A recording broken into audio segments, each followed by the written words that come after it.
The rust-colored sun of Epsilon Station was setting when Ryland Creed heard the distress beacon. He wiped the grease from his hands and squinted at his scanner, frowning at the readings. A ship, badly damaged, life support failing, was limping toward his salvage dock on the edge of nowhere. Ryland had seen his share of desperate pilots. Epsilon Station wasn't a destination.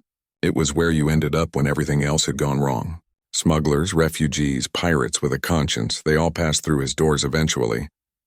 But when the battered corvette finally docked and the airlock hissed open, Ryland realized he'd never seen anything like this. Two figures emerged, and they were unmistakably not human. Their scales shimmered like polished obsidian in the dim light of the hangar, catching colors that shouldn't exist. Deep purples and blues that seemed to shift with each breath. They were tall, easily 7 feet, with elegant crests that swept back from their skulls. Their eyes glowed with an inner fire, amber and ancient. Dragons. Actual dragons, though in a more humanoid form than the legends suggested. The taller one stumbled, and her companion caught her with surprising gentleness. "Please," the shorter one said, her voice carrying harmonics that made Ryland's teeth ache. "We need repairs." "We can pay— Save it," Ryland said, already moving toward them with his medikit. "Let's get your friend stable first. Money later." The injured one, he'd later learn her name was Sareth, had taken shrapnel from a pirate ambush 3 systems back. Her sister Kada explained in halting common that they'd been on a diplomatic mission when everything went sideways. Their escort had been destroyed. They'd barely escaped. Ryland worked through the night. Dragon physiology was different. Their blood ran hotter, their bones were denser. But the fundamentals of keeping someone alive were universal. By dawn, Sareth was stable and sleeping in his quarters. Kaida watched him with those luminous eyes, unreadable. "You didn't ask who we were," she said finally. Ryland shrugged, running diagnostics on their ship. The results made him wince. "Figured you'd tell me if it mattered." "It might matter very much." He pulled up the damage report and showed it to her. "Your jump drive's shot. Hull integrity's at 30%. Life support's running on fumes. This ship won't make it out of the system." Kaida's scales seemed to darken. "Then we're dead." "The Karathi Syndicate will find us before— I have a ship," Ryland interrupted. She blinked. "What, Outback?" "The Wanderer's Hope. She's old, but she's solid. I was planning to sell her, but—" He trailed off, then met her gaze. "You need her more than I need the credits. You would give us your ship? Just like that?" Ryland thought about it for exactly 3 seconds. "Yeah, just like that. But this station, your business, will be here when I figure something else out." He smiled tiredly. "Besides, you said the Karathi are hunting you. Nobody should die because they can't get away from pirates." Kaida stared at him for a long moment. Then, to his surprise, she bowed deeply, a gesture that seemed to carry immense weight. "You don't understand what you've done, Ryland Creed. But you will."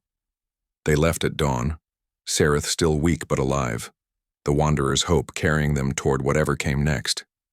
Ryland watched them go, then turned back to his empty dock and the broken corvette that was now his only asset. He'd figure it out. He always did. What he didn't expect was the fleet. It arrived 3 hours after dawn, a vast armada that blotted out the stars. 310 warships, each one a masterpiece of draconic engineering, all scales and plasma cannons and ancient fury. They didn't attack. They simply surrounded Epsilon Station in a formation that spoke of absolute power. Then a single ship descended, a dreadnought, that made Ryland's entire station look like a child's. Toy Lord Valcor emerged in full ceremonial armor, his scales gleaming like dark silver, his presence so commanding that Ryland's knees almost buckled instinctively. Behind him came Sareth and Kaida, fully healed and wearing their own armor now, their true nobility unmistakable. "You are Ryland Creed," Valcor said. It wasn't a question. "Oh, yes, sir. My lord, your majesty?"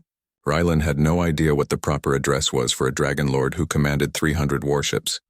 "My daughters tell me you gave them your only ship, that you asked for nothing in return, that you saved Sareth's life when you could have turned them away."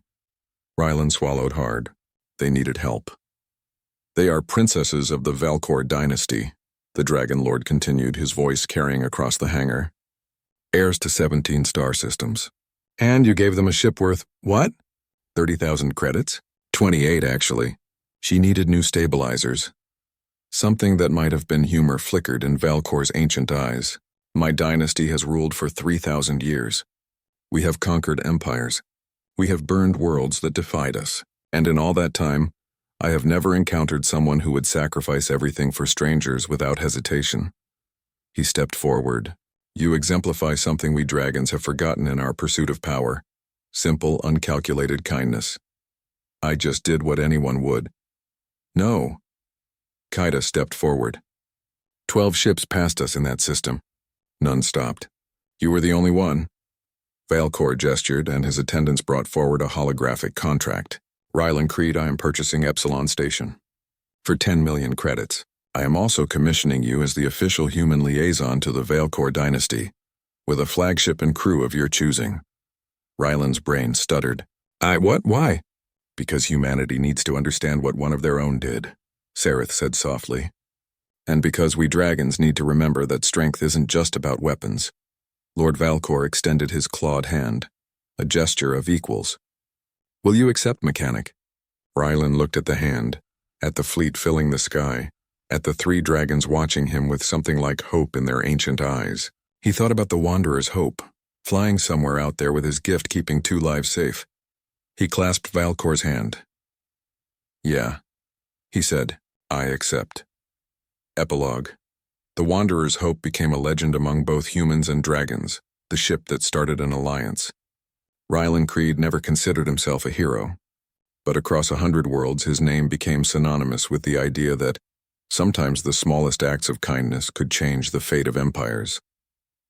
And in the halls of the Valkor dynasty, they still told the story of the human mechanic who gave away his last starship and received an entire fleet in return.